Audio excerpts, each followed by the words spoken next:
Assalamualaikum warahmatullahi wabarakatuh. Salam sejahtera bagi kita semua. Perkenalkan, nama saya Eliza Novriani, SE MSA. Saya merupakan dosen pada program studi Akuntansi Keuangan Perusahaan Politeknik Negeri Sambas. Bidang ilmu saya adalah ilmu akuntansi. Pada hari ini, saya akan menyampaikan tentang teknik pengajaran saya dengan menggunakan metode DIA, yaitu Delivery, Interaction, dan Assessment.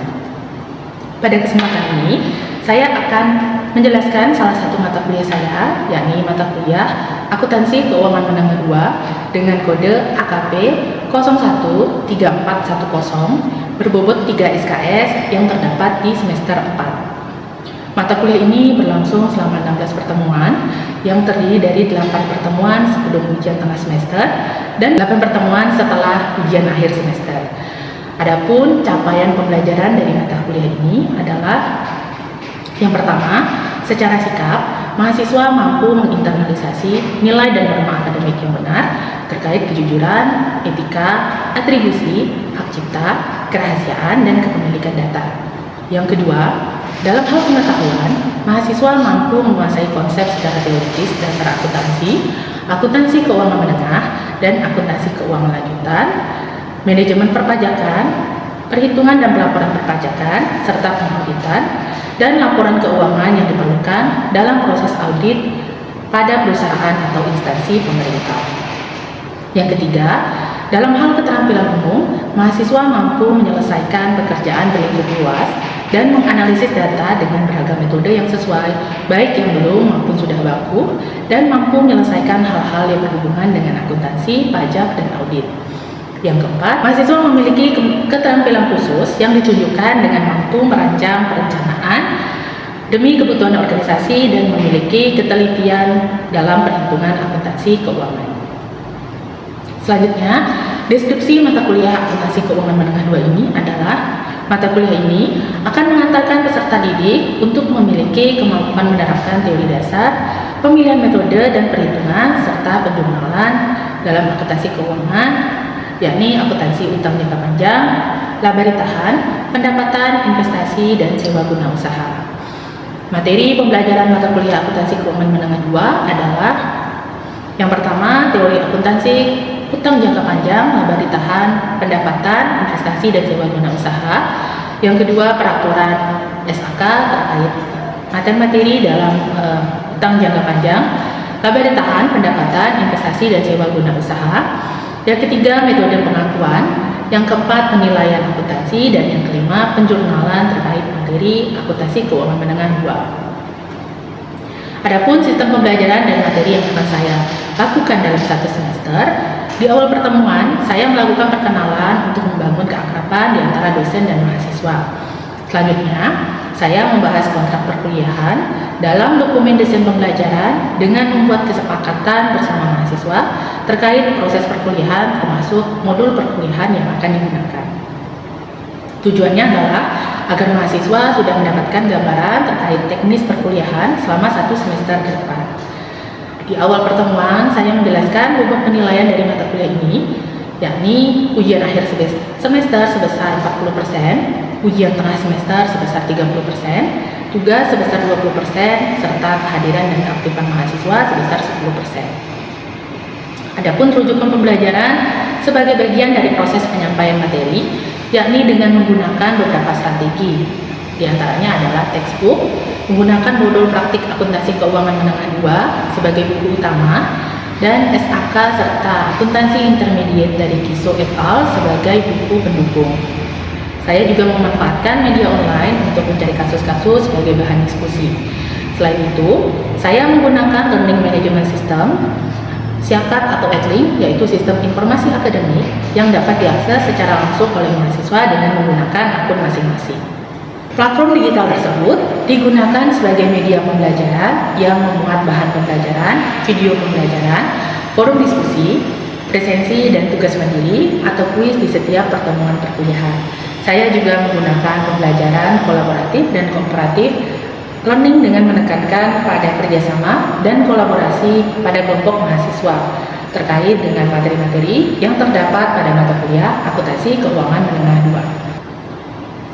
2. Saya mengawali setiap perkuliahan dengan melakukan review pembelajaran untuk mengingat kembali materi-materi sebelumnya yang terkait dengan materi pembelajaran pada pertemuan tersebut. Pertemuan akan diakhiri dengan assessment untuk menilai pemahaman mahasiswa terhadap materi yang telah disampaikan. Selanjutnya, saya akan menampilkan proses pembelajaran yang saya lakukan pada mata kuliah Akuntansi Keuangan Menengah 2 di pertemuan ketiga. Terima kasih dan selamat menyaksikan. Assalamualaikum warahmatullahi wabarakatuh. Selamat siang ya. Kita bertemu kembali di mata kuliah Akuntansi Keuangan Menengah 2. Pada hari ini kita akan membahas materi terkait penyajian dan pengungkapan pendapatan, khususnya pada kontrak jangka panjang.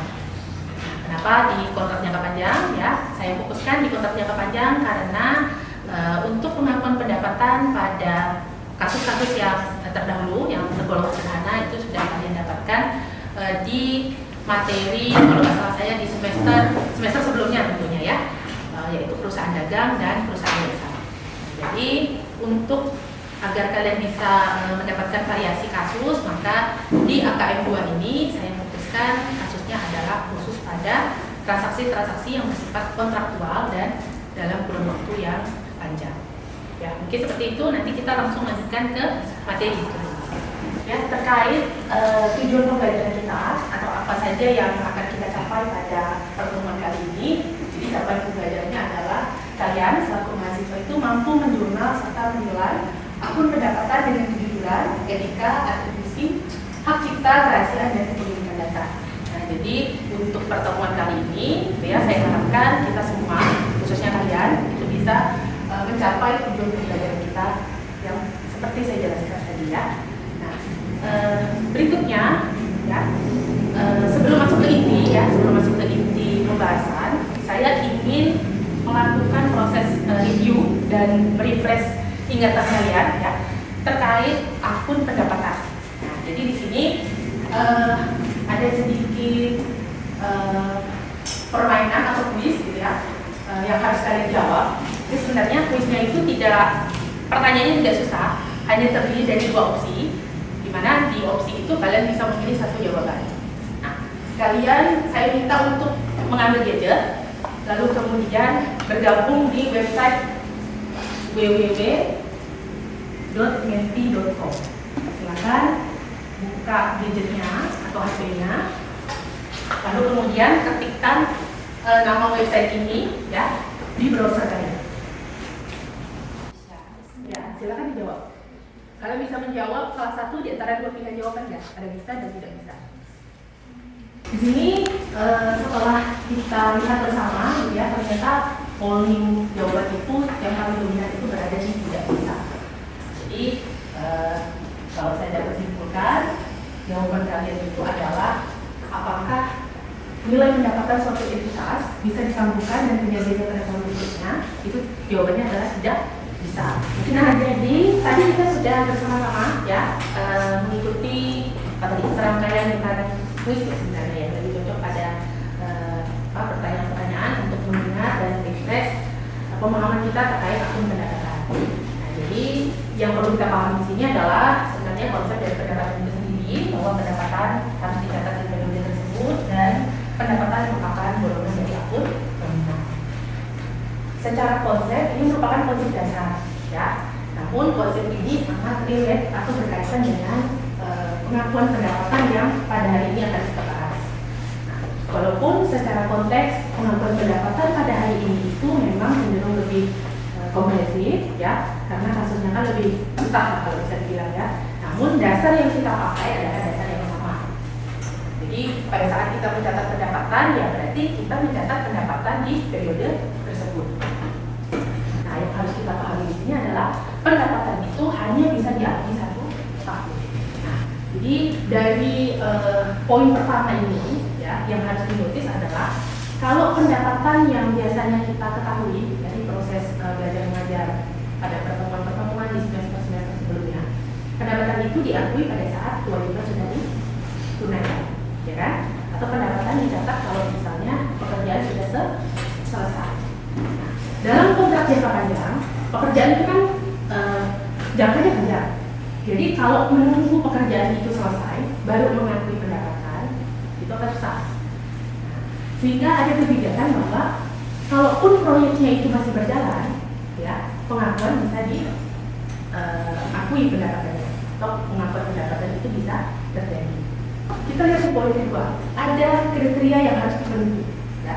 Yang pertama, pekerjaan perusahaan mampu menghasilkan aset atau meningkatkan kuantitas dan kualitas aset. Serta syarat yang kedua, pekerjaan perusahaan tidak menghasilkan aset untuk tujuan penggunaan lain selain untuk memenuhi pesanan pelanggan. Nah, jadi balik lagi tadi, pengakuan pendapatan itu bisa terjadi di periode-periode proyek asal dia sudah memenuhi dua syarat. Ya, yang pertama kualitas asetnya ada. Yang kedua adalah pada saat kontraktor itu hanya melakukan atau mengerjakan pesanan pelanggan, ya, tanpa mengerjakan pesanan yang lain. Jadi kalau misalnya dua syarat ini tidak dipenuhi seperti apa? Ya berarti tidak bisa dilakukan pengakuan pendapatan. Ya, itu konsep dari kontrak jangka panjang. Lalu di kontrak jangka panjang nanti kita akan mengenal dua metode. Yang penting ya, ini menjadi dasar perhitungan kita berikutnya. Yang pertama adalah metode presentasi penyelesaian. Yang kedua adalah metode zero profit method. Ini adalah dua metode yang nanti akan kita gunakan sebagai dasar perhitungan.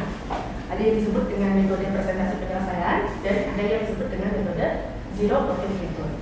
Metode presentasi penyelesaian itu konsepnya adalah ketika pendapatan dan laba kotor itu diakui berdasarkan persentase penyelesaian proyek.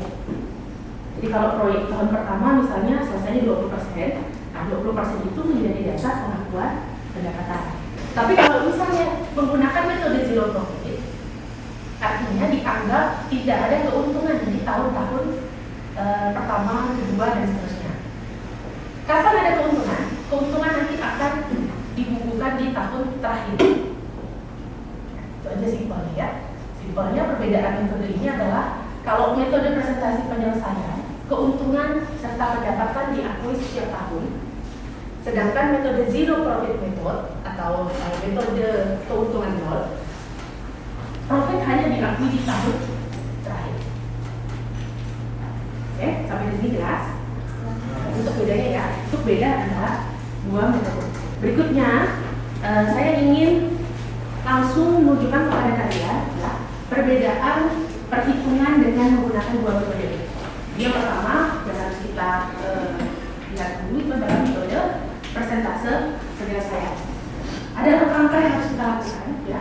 Ada kurang lebih 4 langkah. Yang pertama kita harus menghitung persentase penyelesaian. Kalau ini nanti untuk langkah yang pertama, ini satuannya adalah dalam bentuk persen. Langkah yang kedua, kita mengalihkan persentase penyelesaian itu dengan estimasi total pendapatan. Nah, yang terakhir adalah step pembuatan jurnal.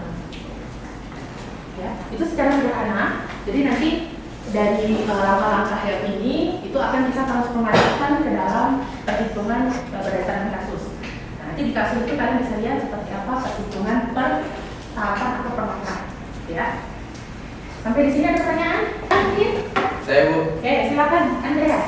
Mengapa pendapatan dan beban itu disajikan dalam periode yang sama? Oke, jadi pertanyaannya tadi adalah kenapa pendapatan dan beban itu harus disajikan dalam periode yang sama.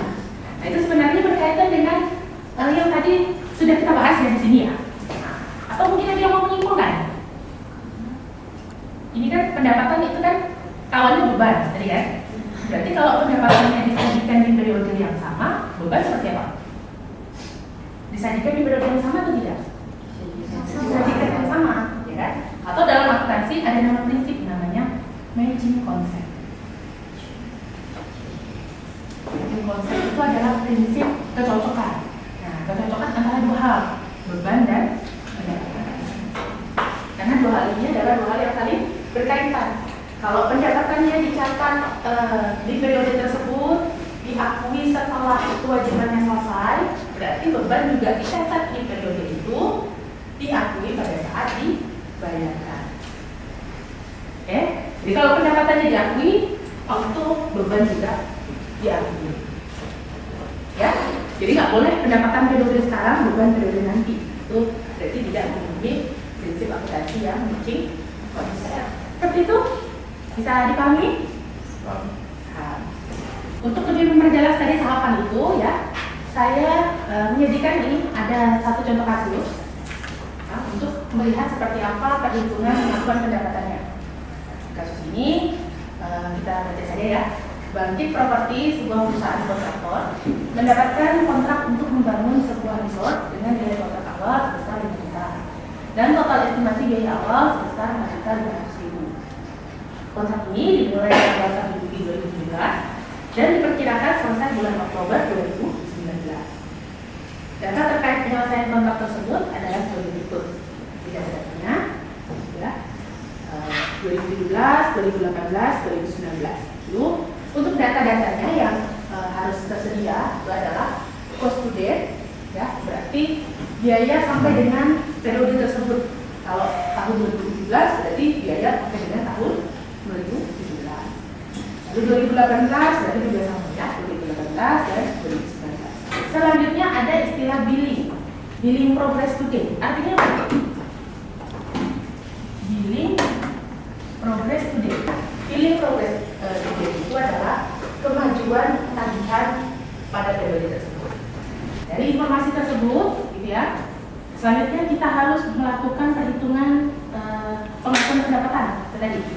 Jadi yang pertama kita lakukan itu kita hitung persentase penyelesaian dan estimasi gross profitnya.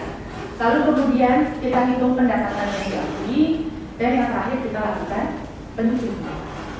Selanjutnya untuk yang contoh kasusnya, jadi ini udah tadi ya saya sampaikan ya contoh kasusnya ini, lalu kemudian data-datanya ini.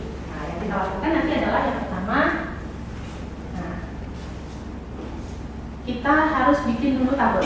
Jelas tabel ini itu menjadi tabel yang memudahkan kita untuk menghitung komponen-komponen pentingnya, ya kan? Kita mau menghitung persentase dan estimasi. Nah, itu yang pertama. Jadi kalau kita perhatikan di sini, ya kita hitungnya per tahun karena dia metode persentase penyelesaian. Kita hitung estimasi biaya. Estimasi biaya kalau di sini kita dapatkan dari mana? Total estimasi biaya itu 4.500.000. Cost to date ditambah estimate cost to complete. Atau biaya sampai dengan periode itu ditambah dengan estimasi biaya penyelesaian. Kita tambahkan, hasilnya menjadi estimasi total biaya. Lalu selanjutnya kita mencari estimasi laba kotor. Nah, caranya gimana tuh? Cara mencari total laba kotor? Kontrak pas dikurang estimate total cost. Atau nilai kontrak kita kurangkan dengan estimasi total biaya. Berikutnya yang terakhir adalah persentase penyelesaian. Nah, gimana itu sebenarnya? Bisa dapat 22,22% itu dari mana?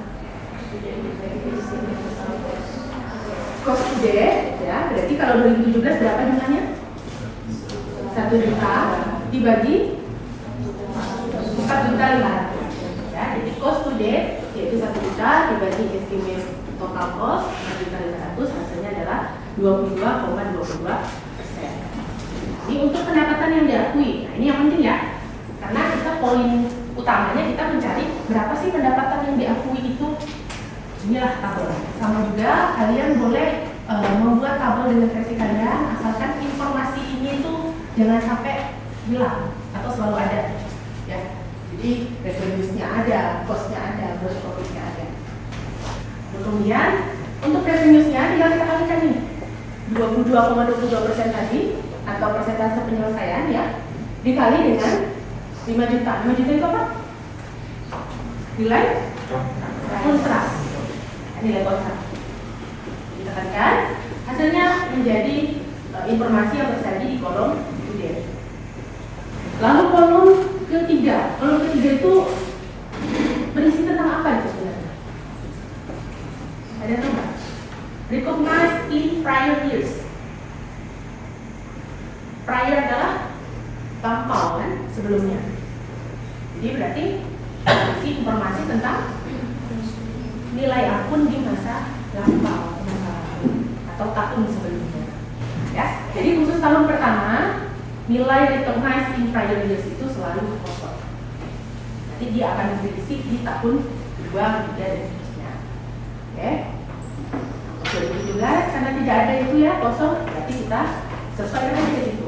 Pindahkan dari budgetnya ke recognized in current year. 2018 tadi udah kita cari ya di bagian ini ya. Ini udah kita cari. Nah, untuk kolom ini kita pindahkan dari nilai to date. To date kita pindahkan di sini. Kalau untuk mencari current years-nya adalah dikurang. Ya, 3461.500 dikurangi 1.111.000 menjadi 2.350.000. Nah, jadi ini jurnalnya ya, jurnal untuk membukukan perhitungan kita yang tadi slide sebelumnya. Nah, jurnalnya itu ada 5.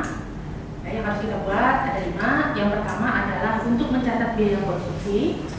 Jadi kita catat nih construction in process pada materials cash payable.